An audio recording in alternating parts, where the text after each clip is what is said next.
প্রধানমন্ত্রী তারেক রহমানের সঙ্গে সৌজন্য সাক্ষাৎ করেছেন আন্তর্জাতিক শ্রম সংস্থা আইএলওর মহাপরিচালক গিলবার্ট এফ হোংবো। আজ সচিবালয়ে প্রধানমন্ত্রীর কার্যালয়ে অনুষ্ঠিত বৈঠকে বাংলাদেশের শ্রম খাতের উন্নয়ন, শ্রমিক অধিকার সংরক্ষণ, নিরাপদ কর্মপরিবেশ ও আন্তর্জাতিক শ্রমমান বাস্তবায়ন নিয়ে আলোচনা হয়। সাক্ষাতে প্রধানমন্ত্রী বলেন, শ্রমিকদের অধিকার রক্ষা এবং শ্রমিক বান্ধব ও টেকসই কর্মপরিবেশ নিশ্চিত করতে সরকার সর্বোচ্চ গুরুত্ব দিচ্ছে। অন্যদিকে জনগণের প্রত্যক্ষ ভোটে নির্বাচিত সরকার দায়িত্ব নেওয়ায় বাংলাদেশের প্রতি আন্তর্জাতিক সম্প্রদায়ের আস্থা আরও বেড়েছে বলে মন্তব্য করেন আইএলওর মহাপরিচালক।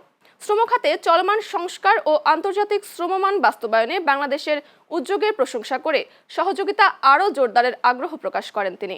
বৈঠকে সামাজিক নিরাপত্তা, দক্ষতা উন্নয়ন, কর্মসংস্থান বৃদ্ধি, তৈরি পোশাক খাত, অনানুষ্ঠানিক শ্রমবাজার, অভিবাসী শ্রমিকদের অধিকার এবং নিরাপদ ও সুশৃঙ্খল অভিবাসন নিয়েও আলোচনা হয়।